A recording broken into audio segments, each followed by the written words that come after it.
এরপর রাজুও যখন গাছটিতে উঠতে যাবে তখনই সেই পাখিটি আবার এসে তাকে কিছু বলতে চাইছিল, কিন্তু সেও না শুনে গাছে ওঠার জন্য হাত রাখতেই ওসমানের মতো পাথরে পরিণত হয়ে যায়।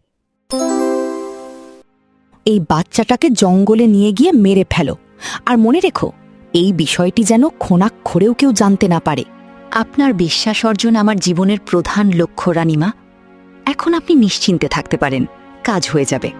এরপর দাসী বাচ্চাটাকে নিয়ে জঙ্গলে চলে যায়, কিন্তু সে বাচ্চাটিকে না মেরে নদীতে একটি কলার ভেলায় ভাসিয়ে দেয়। নদীর স্রোতে ভাসতে ভাসতে বাচ্চাটি একটি দরিদ্র কাঠুরের বাড়ির কিনারায় এসে থামে। বাচ্চাটির কান্নার আওয়াজ শুনে কাঠুরের বউ দৌড়ে এসে তাকে কোলে নেয়। তখনই কাঠুরেও তার 2 ছেলেকে নিয়ে আসে।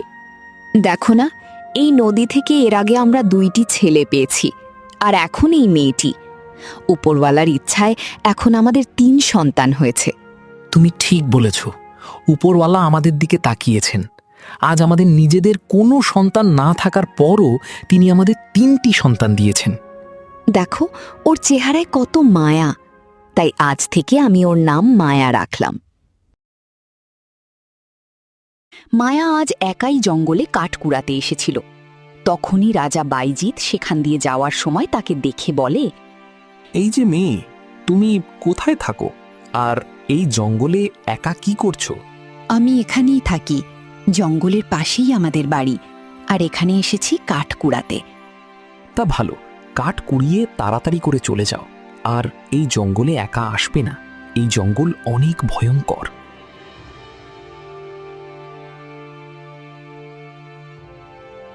মেয়েটিকে দেখে কেন যেন আমার মনে হলো তাকে আমি অনেক আগে থেকেই চিনি। এরপর রাজা বাইজিদ আর অপেক্ষা না করে দ্রুত রাজ্যে এসে তার মাকে সব কথা খুলে বলে। সবকিছু শুনে রাজার মা হতবাক হয়ে যায়। বাবা বাইজিদ, তুমি এই মেয়েটিকে কোথায় দেখেছ, আর সে কোথায় থাকে? দক্ষিণের জঙ্গলে তার সাথে দেখা হয়, ফুলঝুরি নদীর পাশেই তাদের বাড়ি। এরপর রাজার মা তাকে কিছু না জানিয়ে মেয়েটিকে খুঁজতে বের হয়ে যায়। কিছু সময় পর সে মায়ার কাছে পৌঁছে যায়। এরপর যা দেখল তার চোখ যেন কপালে উঠে গেল। সে দেখল শুধু মেয়েটিই একা নয়, সাথী 2 রাজকুমারও এখনও জীবিত রয়েছে। এরপর সে আর সময় নষ্ট না করে প্রাসাদে ফিরে এসে সেই দাসীকে ডাকে। আমি যে তোমাকে 3টি বাচ্চাকে মেরে ফেলতে বলেছিলাম, তুমি তাদের কি করেছো? আমাকে ক্ষমা করে দিন রানীমা, আমি তাদের নিষ্পাপ চেহারা দেখে মারতে পারিনি, তাই তাদের একটি কলার ভেলায় করে নদীতে ভাসিয়ে দিয়েছি। এটা তুমি কি করলে? আজ তোমার একটি ভুলের কারণে তারা এখনো জীবিত, আর রাজা যদি এসব কিছু জানতে পারে তাহলে আমার সব পরিকল্পনা নষ্ট হয়ে যাবে। এখন কি হবে রানীমা? মহারাজ জানতে পারলে তো আমাদের জীবন্ত রাখবেন না। চিন্তা করো না, তাদের তো মরতেই হবে, আর এই কাজটা এবার আমি নিজেই করব।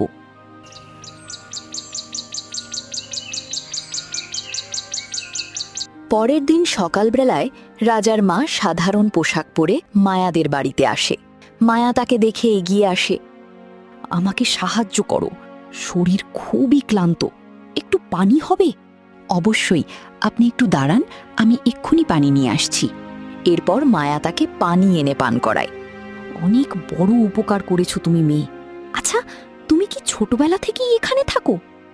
হ্যাঁ, আমার মা আমাকে নদীতে পেয়ে দত্তক নিয়েছে। তোমার কি আর কোনো ভাই বোন নেই? হ্যাঁ, আমার আরও 2টি ভাই আছে, তাদেরও আমার মা নদী থেকে কুড়িয়ে পেয়েছে। তোমাদের কখনো জানতে ইচ্ছে করেনি তোমাদের আসল বাবা মা কি? না, যে বাবা মা আমাদের লালন পালন করে বড় করেছে তারা আমাদের এতটাই ভালোবেসেছে যে আমাদের কখনো জানতে ইচ্ছে করেনি। যদি তোমরা তোমাদের আসল বাবা মায়ের সন্ধান পেতে চাও তাহলে জাদুর পাহাড়ে থাকা জ্ঞানী পাখির কাছে যাও। সে সব বলে দেবে, কিন্তু সে এমনিতে কারো উপকার করে না। তাহলে আমাদের কি করতে হবে তার উত্তর নিশ্চয়ই আপনার জানা। শোনো, জাদুর পাহাড়ের ঠিক মাঝখানে একটি স্বর্ণের গাছ রয়েছে। তুমি যদি সেই গাছের পাতা নিয়ে জ্ঞানী পাখিকে খেতে দাও তাহলে সে তোমাকে সব বলে দেবে। কিন্তু আপনি এত কিছু কিভাবে জানেন, আর আমাকে কেন এসব বলছেন? কারণ জাদুর পাহাড়ের পাশেই আমার বাড়ি, তাই সেখানকার সবকিছুই আমার জানা। আর তোমাকে এসব বলেছি কারণ তুমি আমাকে জল পান করিয়ে উপকার করেছ। উপকারের প্রতিদান তো উপকারই হয়। এরপর রাজার মা সেখান থেকে চলে যায়। আসলে সে চায় রহস্যময় জাদুর পাহাড়ে গিয়ে যেন মায়া ও তার দুই ভাইয়েরও মৃত্যু হয়, যেভাবে তাদের মায়ের হয়েছিল। কিছুক্ষণ পর তার বাবা মা ও দুই ভাই বাড়িতে এলে সে তার দুই ভাইকে একান্তে বলে, জানো, আজ আমি একজন মহিলার কাছে জানতে পেরেছি জাদুর পাহাড়ে একটি জ্ঞানী পাখি রয়েছে, যে কিনা আমাদের আসল বাবা মায়ের সন্ধান দিতে পারবে। যদি আমাদের আসল বাবা মা আমাদের ভালোবাসতেন, তাহলে তারা আমাদের জন্মের পর কেন নদীতে ভাসিয়ে দিয়েছেন? চুপ কর রাজু, এমনও তো হতে পারে এর পেছনে কোনো রহস্য লুকিয়ে আছে। আমি তো সেই রহস্য বের করেই ছাড়ব। এখন বল, তোরা আমার সাথে যাবি কিনা সেই জাদুর পাহাড়ে থাকা জ্ঞানী পাখির কাছে? কিন্তু আমরা একসাথে তিনজন যদি চলে যাই, তাহলে আমাদের বাবা মা অনেক চিন্তায় পড়ে যাবে। তাই আমাদের উচিত একজন একজন করে যাওয়া। তুই ঠিক বলেছিস বোন, তাহলে আমি আগে যাই, যেহেতু আমি তোদের বড়। কিন্তু শোন, যদি 6 ঘন্টার মধ্যে আমি ফিরে না আসি, তাহলে তোরা বুঝে নিবি আমার কোনো বিপদ হয়েছে। তখন আমরা কি করব ভাইজান? তখন রাজু যাবি সেখানে, আর যদি রাজুরও ফিরতে দেরি হয়, তাহলে মায়া বাবা মাকে সঙ্গে নিয়ে যাবি। এরপর ওসমান বেরিয়ে যায় সেই জাদুর পাহাড়ের উদ্দেশ্যে। কিছুক্ষণের মধ্যেই সে জাদুর পাহাড়ে চলে আসে, যেখানে সে স্বর্ণের পাতাওয়ালা একটি গাছ দেখতে পায়। এটাই তো মনে হচ্ছে সেই গাছ। আর অপেক্ষা করা ঠিক হবে না, আমাকে এক্ষুনি এই পাতা সংগ্রহ করে জ্ঞানী পাখির কাছে যেতে হবে। ওসমান যখনই গাছের পাতা পাড়ার জন্য যাবে, তখনই একটি পাখি এসে তাকে কিছু বলতে চায়, কিন্তু সে না শুনে গাছে ওঠার জন্য হাত দিতেই পাথরে পরিণত হয়ে যায়। এদিকে 6 ঘন্টা পার হওয়ার আর মাত্র 30 মিনিট বাকি। মায়া, আমার তো এখন খুব চিন্তা হচ্ছে ওসমান ভাইয়ের জন্য। চিন্তা করিস না রাজু, আমার মন বলছে ওসমান ভাই কিছুক্ষণের মধ্যেই ফিরে আসবে। তখন তাদের বাবা এসে বলে, কি হলো, তোরা এভাবে কি নিয়ে চিন্তায় আছিস? আর ওসমান কোথায়? বাবা, ওসমান ভাই আজকে জঙ্গলে গিয়েছে কাঠ কুড়োতে। ঠিক আছে, তোরা থাক, আমি একটু বাজারের দিকে যাচ্ছি। এরপর রহিম চলে যায়, আর ততক্ষণই 6 ঘন্টা পার হয়ে যায়। মায়া, আমার আর সময় নষ্ট করা ঠিক হবে না, আমি চলে যাচ্ছি, তুই বাড়িতে থাক। এরপর রাজু জাদুর পাহাড়ে চলে আসে এবং স্বর্ণের সেই পাতাওয়ালা গাছটি দেখতে পায়। মনে হয় এটাই সেই স্বর্ণের পাতাওয়ালা গাছ, যেটার পাতা সংগ্রহ করে জ্ঞানী পাখিকে দিলে আমার ভাই ও আসল বাবা মায়ের সন্ধান মিলবে। এরপর রাজুও যখন গাছটিতে উঠতে যাবে, তখনই সেই পাখিটি আবার এসে তাকে কিছু বলতে চাইছিল, কিন্তু সেও না শুনে গাছে ওঠার জন্য হাত রাখতেই ওসমানের মতো পাথরে পরিণত হয়ে যায়। ওদিকে রাজু আর ওসমান না আসায় মায়া তার বাবা মাকে সব বলে দেয়। এটা তোরা কি করলি মা? ওই জাদুর পাহাড়ে আজ পর্যন্ত যারা গিয়েছে তাদের মধ্যে কেউ ফিরে আসতে পারেনি। আমরা কি তোদের এতটাই পর হয়ে গেছি? মা, আমি বুঝতে পারিনি এত কিছু হয়ে যাবে। এখন তোমরা কিছু করো, আমার ভাইদের ফিরে আনার ব্যবস্থা করো। এখন আর কথা বলে সময় নষ্ট করা যাবে না, চলো আমরা এক্ষুনি জাদুর পাহাড়ে যাই। এরপর তারা আর অপেক্ষা না করেই জাদুর পাহাড়ে যাওয়ার জন্য বেরিয়ে পড়ে। কিছুক্ষণের মধ্যেই তারা সেখানে পৌঁছে যায়, কিন্তু আশ্চর্যের ব্যাপার হলো জাদুর পাহাড়ে প্রবেশের অদৃশ্য দরজা দিয়ে মায়া যেতে পারলেও তার বাবা মা যেতে পারেন না। এ কি, আমরা জাদুর পাহাড়ের ভিতরে যেতে পারছি না কেন? এখানে তো কিছুই দেখা যাচ্ছে না। আর মায়া কোথায়?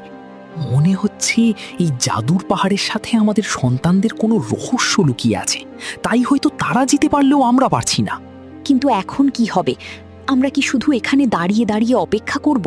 আমরা কি তাদের জন্য কিছুই করতে পারবো না? এদিকে মায়া জাদুর পাহাড়ে থাকা সেই রহস্যময় স্বর্ণের পাতাওয়ালা গাছের কাছে চলে আসে। মহিলাটি যে গাছটির কথা বলেছে, মনে হয় এটিই সেই গাছ। কিন্তু এখন আমি কিভাবে গাছটি থেকে পাতা সংগ্রহ করব? তখনই সেই পাখিটি আবার আসে। এইদিকে রাজা বাইজিদ মায়ার সাথে দেখা করার জন্য তার বাড়িতে আসে।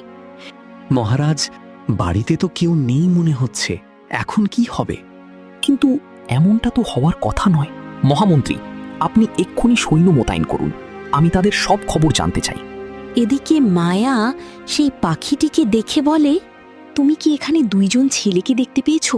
হ্যাঁ, তাদের আমি কিছু বলতে চেয়েছিলাম, কিন্তু তারা আমার কথা উপেক্ষা করে গাছে উঠতে গিয়ে পাথরে পরিণত হয়েছে। এখন কি কোনো উপায় নেই আমার ভাইদের আবার মানুষ রূপে ফিরে আনার? উপায় একটা আছে, এখন তোমাকে এই স্বর্ণের পাতা সংগ্রহ করে পাহাড়ের শেষ প্রান্তে থাকা জ্ঞানী পাখির কাছে যেতে হবে। সে তোমাকে উপায় বলে দিতে পারবে। ঠিক আছে পাখি, তুমি কি আমাকে একটু সাহায্য করবে?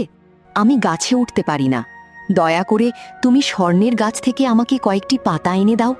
এরপর পাখিটি স্বর্ণের পাতাওয়ালা গাছ থেকে কিছু পাতা এনে মায়াকে দেয়। এদিকে রাজা বাইজিদ রাজ্যে ফিরে আসি।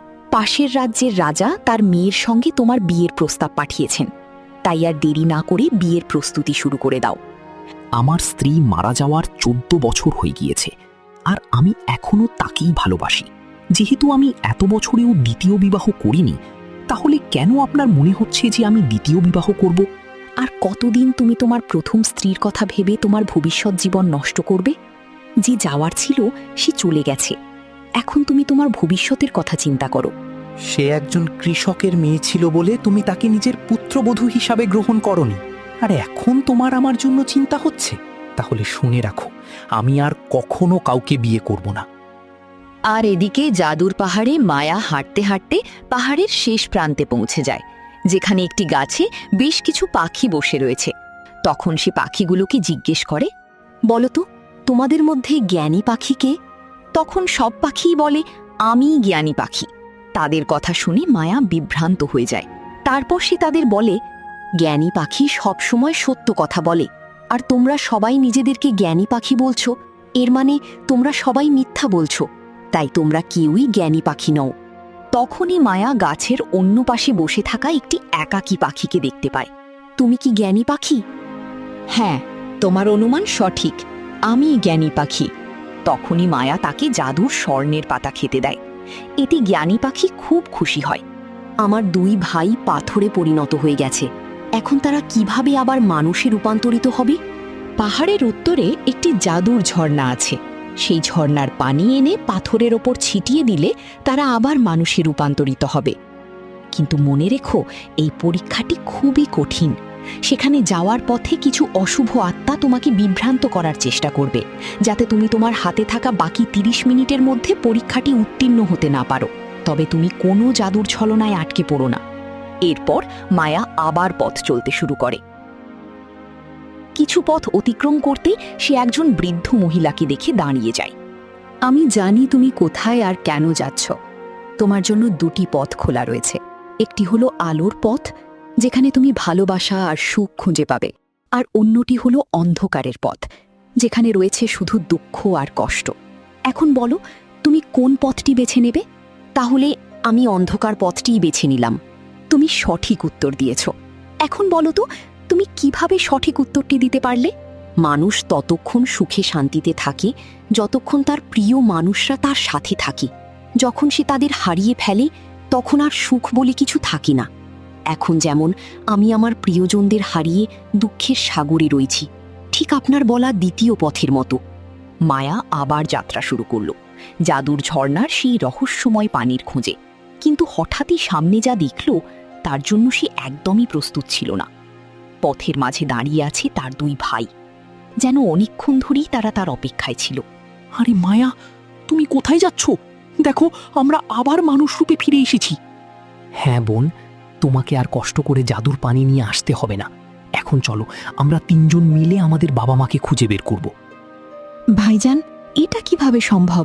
জ্ঞানী পাখি তো বলেছিল তোমরা পাথর হয়ে গেছো, আর তোমাদের মানুষ রূপে ফিরিয়ে আনতে হলে জাদুর ঝর্ণার পানি লাগবে।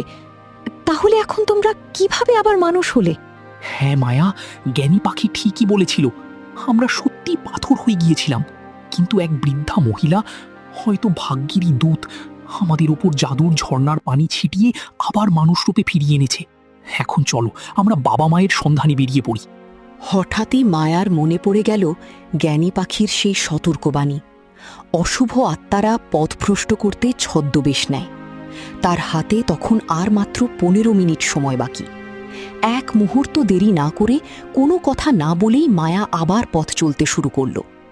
কিছু দূর এগিয়ে যেতেই সে দেখল একদল ডাকাত তার পালিত বাবা মায়ের গলায় ধারালো ছুরি ধরে দাঁড়িয়ে আছে, যা দেখে মায়া আর নিজেকে ঠিক রাখতে পারছিল না। মারে, আমাদের রেখে এইভাবে চলে যাস না, না হলে এই ডাকাত দল আমাদের মেরে ফেলবে। হ্যাঁ রে মায়া, তোকে আর তোর ভাইদের খুঁজতে এসে আমরা এই ডাকাতের কবলে পড়েছি। তুই এখন আমাদের উদ্ধার কর।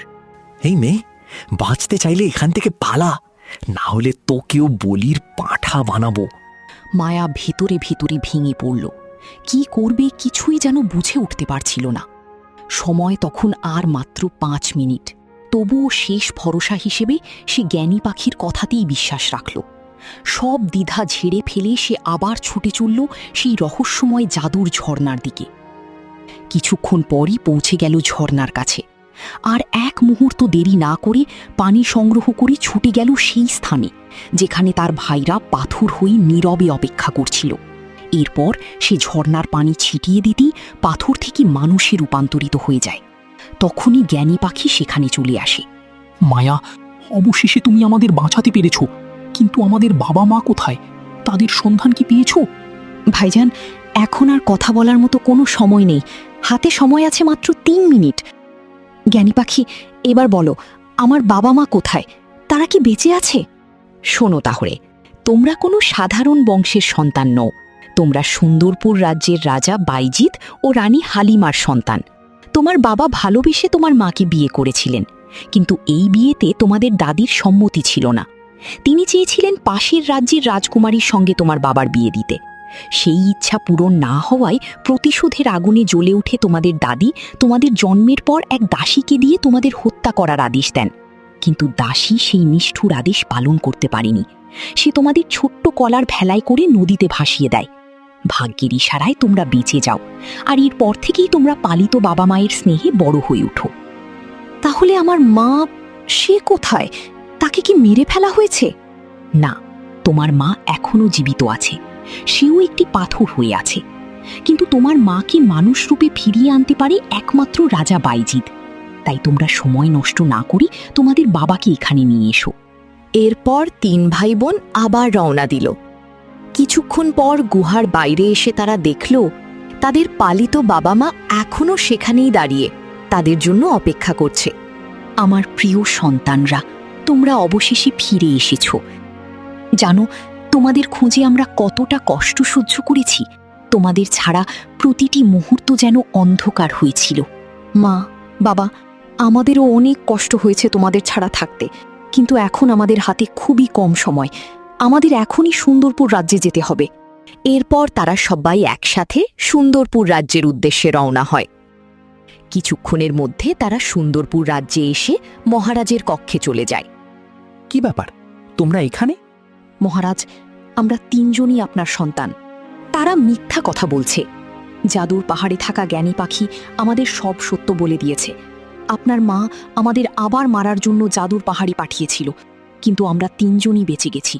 আর জ্ঞানী পাখি এটাও বলেছে আমাদের মা এখনো জীবিত রয়েছে। ছি, মা, ছি, আপনি এতটা নিচে নামতে পারলেন? একজন ডাইনিও এমন কাজ করতে পারে না যা আপনি করেছেন। এখন বলুন, আমার স্ত্রী কোথায়? আমি তোমার স্ত্রীকে আমার পথের বাধা মনে করতাম, তাই আমি তাকে বলেছিলাম তুমি অভিশপ্ত। প্রত্যেকবারই তোমার মৃত সন্তান জন্ম হয়। আর যদি তুমি জাদুর পাহাড় থেকে স্বর্ণগাছের পাতা নিয়ে আসতে পারো, তাহলে তোমার অভিশাপ দূর হয়ে যাবে। আমার পরিকল্পনা সফল হয়েছিল। সে বিশ্বাস করে সেই ভয়ঙ্কর পাহাড়ে চলে যায়, কিন্তু তারপর থেকে সে আর কোনোদিন ফিরে আসেনি। আর আপনি আমাকে একটা চূর্ণ বিচূর্ণ লাশ দেখিয়ে বিশ্বাস করিয়েছেন, আর আমি সেটাই বিশ্বাস করে নিয়েছি। সেটাই ছিল আমার সবচেয়ে বড় ভুল। সৈন্যরা, এখনই এই প্রতারককে বন্দী করো। হে, কি করছো তুমি বাইজিৎ? আমি তোমার মা, তুমি এটা করতে পারো না। আর একটি কথাও বলে আমাকে রাগিয়ে তুলবেন না। আপনি যদি আমার মা না হতেন, তাহলে এতক্ষণে নিজের হাতে আপনার গর্দান নিয়ে নিতাম। এরপর সৈন্যরা রাজার মাকে বন্দী করে ফেলে। এরপর সবাই জাদুর পাহাড়ে চলে যায়। সেখানে রাজা জ্ঞানী পাখিকে জিজ্ঞেস করে, আমার স্ত্রী কোথায়? এই যে পাথরটি দেখছো, এটিই হলো রানী। এরপর রাজা জাদুর ঝর্ণার পানি রানীর পাথরের ওপর ছিটিয়ে দিলেন, আর মুহূর্তেই রানী আবার মানুষ রূপে ফিরে এলেন। বহুদিনের বিচ্ছেদ শেষে সবাই একসাথে মিলিত হল। তারপর তারা 3 ভাই বোন এবং তাদের পালিত বাবা মাকে সঙ্গে নিয়ে আনন্দ উল্লাসে রাজ্যে ফিরে এলো। তো বন্ধুরা, আপনারা কোথা থেকে আমাদের এই গল্পটি দেখছেন অবশ্যই কমেন্ট করে জানাবেন।